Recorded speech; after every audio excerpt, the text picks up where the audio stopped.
We have plenty of news updates from the Disneyland Resort this week, from the new cast member costumes for Avengers Campus to the announced reopening of the Paradise Pier Hotel and what that might mean for out-of-state guests, hopefully. And also, looking forward to the Halloween season, what does Walt Disney World's recent announcement about their special ticketed event for Halloween mean for Disneyland? We'll talk about the possibilities in this update.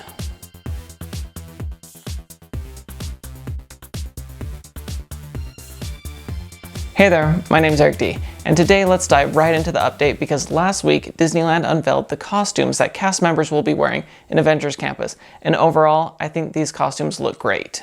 Over at the Pym Test Kitchen they'll be wearing a lab coat, tie, pocket protector, and hat, which all goes perfectly with the theme. The Shawarma Palace from New York City was invited by the Avengers to set up a food cart in Avengers Campus, so the cast member at that location will look like a typical New York City food vendor. And in this picture you can see that the food cart is decorated with a bunch of Avengers memorabilia because of course the employees of the Shawarma Palace are big fans of the Avengers. The Ancient Sanctum costumes are about as cool as they come in my opinion. These cast members look like they're ready to help Doctor Strange show us how to master the mystic arts. Here's the costume for Terran Treats, the snack cart near Guardians of the Galaxy, which complements the Mission Breakout costumes we've seen before. The costumes I was initially least excited about was actually for Web Slingers, the attraction itself. But after thinking about it for a little bit and looking at the pictures a bit more, I do think it works well with the theme in that the costumes are much more youthful, with the Letterman jacket and kind of the button-down shirt that can be opened up and the t-shirts that say open house. It is like something you would typically see at an open house event, so I think it does work well with the attraction itself. And lastly, the Avengers Headquarters costumes. For now I think these might be used more to help with character interactions, but it's my hope that eventually these costumes will be used for that Avengers e-ticket that we are all hoping will still be built as part of Phase 2 of Avengers Campus.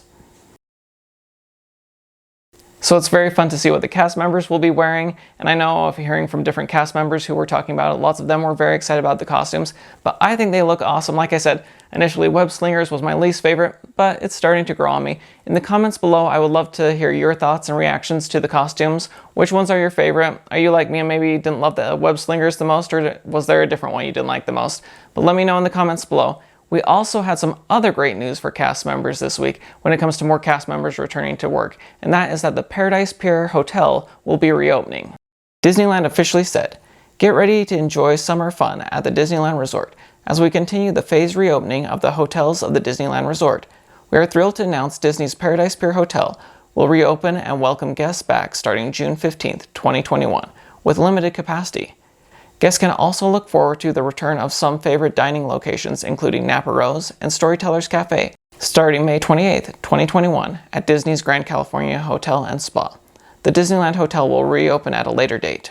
So at the time of making this video, it is still the case that only California residents can visit the theme parks, but we have known for a long time that the governor of California has said June 15th will be the reopening date of the state, and that the fact that Disneyland is opening the Paradise Pier Hotel on June 15th kind of is a positive sign.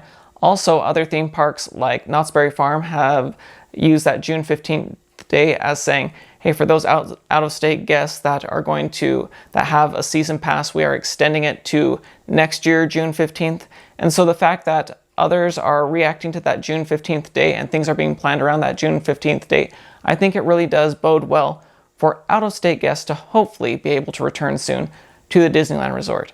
It would be very helpful for those out-of-state guests trying to plan vacations if Disneyland Resort could say, yes, June 15th is the date going forward, out-of-state guests can come, but I don't know if Disneyland Resort actually has that green light from the state yet, and they're probably waiting for more clarification. So hopefully we will have more to report on that soon, but the fact that the hotel is reopening on that date, other parks are reacting to that date, I think there's a high likelihood that will be the date that out-of-state guests will finally be able to return back, but we'll have to see how that plays out.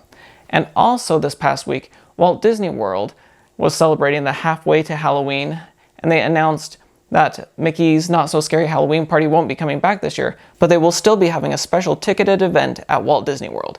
Disney says, Disney After Hours Boo Bash will take place on select nights, August 10th through October 31st, from 9 p.m. to midnight. Spooky festivities will include Halloween-themed cavalcades, character sightings throughout the park, special performances by the Cadaver Dans, decor, lighting, music, treat stops with plenty of candy, and so much more. So for Walt Disney World, this really does seem like a modified, kind of watered down version of Mickey's Not So Scary Halloween Party. And it makes me wonder what is going to happen with Disneyland Resort for the Halloween season. Disneyland usually doesn't announce their Halloween plans until the July timeframe. That's usually when they announce that. And that makes kind of sense since they are scheduling things 60 days out with reservations. But I can see it very likely that Disneyland will do something similar to this, where because I think in Walt Disney World, they might be worried that they can't do the fireworks yet and some of the big parades to have groups gathering together. Much likewise, in Disneyland, they might not feel comfortable about doing a giant Halloween-themed World of Color show, so they don't want the big groups together. But they could still do a lot of those activities, so I think it's very likely we'll see a special ticketed event similar to what is being described in Walt Disney World. But that will likely be announced in July, so we'll have to keep you posted on that.